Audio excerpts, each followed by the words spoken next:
এই বাসার মধ্যে কি রাঁধছে দেখি। রাঁধছে ভেন্ডি ভাজি করছে বেশি করে মরিচ দিয়া। যে কোনো ভাজির মধ্যে মরিচ না দিলে আবার ভালো লাগে না।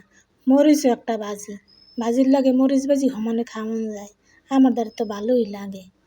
হ্যাঁ, এরপর দেখি করছে কি ডিম ভাজি করছে। করছে কি আয় দেয় নাই দিই কাঁচামরিচ। ডিম ভাজিতে কাঁচামরিচ না দিলে ভাল লাগে আয়।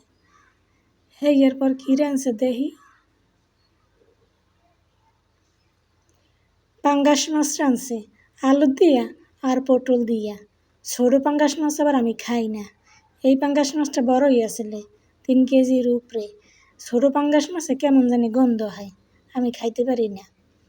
আগে অবশ্য পাঙ্গাস মাছই খাইতাম না, এবার পরে আস্তে আস্তে খাইতে খেতে দেখি ভালোই লাগে। তোমরা যারা ফেসবুক দিয়ে আমার ভিডিও দেখো ফলো দিও, ইউটিউব দিয়ে যারা দেখো সাবস্ক্রাইব করো। হ্যাঁ, এরপর কি রাঁধছে দেখি। গরম ভাত